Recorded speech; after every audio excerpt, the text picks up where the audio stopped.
লইয়া আইছেন তান বাগনি মৌলভীবাজার তাকে। তো বরুণার চেষ্টা বুজুরে পাঠাইছেন, বরুণার মুফতি সাহেব হুজুর মুফতি রশিদুর রহমান ফারুক সাহেব হুজুরে পাঠাইছেন।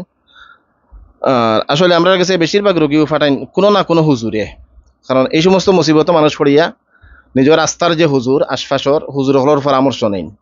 তো দেখা যায় পরে হুজুর হলে আমরা কাছে রেফার করেন বেশিরভাগও সিলেট শহর ঢাকা শহর সহ দেখা যায় প্রায় মসজিদের ইমাম সাহেব হলে যারাও রোগী আইন দেখা যায় কোনো না কোনো হুজুরর পরামর্শ আমরা এখানো আইসইন। তো একটা আল্লাহর শুক্রিয়া।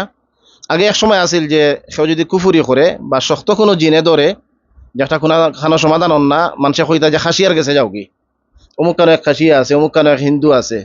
তো দেখা যায় তারা বিধর্মী পদ্ধতিতে চিকিৎসা দেয়। আমরা মুসলমান হইয়া বাধ্য হইয়া বিধর্মী পদ্ধতির চিকিৎসা গ্রহণ করিয়া ইমানও দুর্বলতা, ইমানও আঘাত পড়ে, ইমানের মধ্যে স্পট পড়ে। আলহামদুলিল্লাহ আমরা এই চিকিৎসার মাধ্যমে সবার একটা ধারণা হয়ে গেছে যে মানুষের আগে যে কথা আছিল যে কুফুরি কুফুরি ছাড়া ধ্বংস হয় না, এর মানে কোরআনের উপরে দুর্বলতা।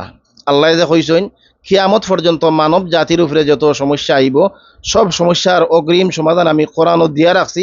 তো এই আয়াতের উপরে আমরা আস্থাটা একটু কম বোঝা যাইত। আলহামদুলিল্লাহ এখন আমরা প্রমাণ করে দিছি যে কিয়ামত পর্যন্ত মানব জাতির উপরে যত ধরনের যত সমস্যা আইব সব সমস্যার অগ্রিম সমাধান এই 30 পারা কোরআন। এটা আমরা প্রমাণ করছি না, আমরা উলামা একরাম হলে তারা যে আমরা সাপোর্ট করেন আমরা কাছে যে রোগী ফাটাইন, যার দ্বারা আমরা বুঝতাম পারলাম যে আলহামদুলিল্লাহ আমরা একটু কইলেও কোরআনের মাধ্যমে আপনারা খেজমত করতাম পারলাম, কোরআনের হুকুমগুলো আমরা পুরাপুরিভাবে প্রয়োগ করার চেষ্টা করলাম। তো বাইরে একটু বক্তব্য শুনিলাই আর বরুণার চেষ্টা বুঝুরে বাইরে গেছে, বাইরের মাধ্যমে আমার কাছে সালামও দিছেন।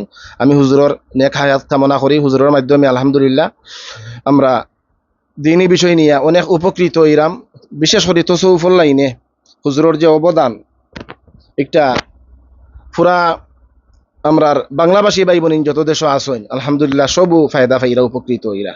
তো আমরা হুজুরে কিতা কইয়া দিছেন বাইরের কাছ থেকে আমরা একটু শুনিলাই। আসসালামু আলাইকুম। হুজুরে তানে সালাম দিছেন আর কইছেন যে যাও কা অন্য আমার কথা আমার মামা লাগবেন আমরা শুনি আর দোয়া করতে কি হুজুরের কাছে আমরা সালাম পৌঁছাইবা।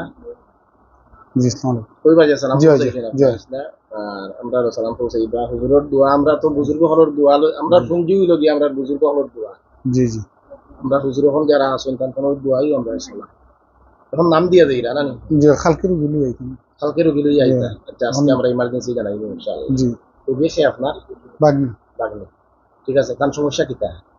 ও তো একটু একলা একলা তখন আজকে মানে ডাক্তারকে দেখাইলাম বা ইয়ে করাম কিন্তু বয়স কত? ও তো অনার্স কমপ্লিট মাস্টার্স করা ইনশাআল্লাহ আল্লাহ সাহায্য করবে।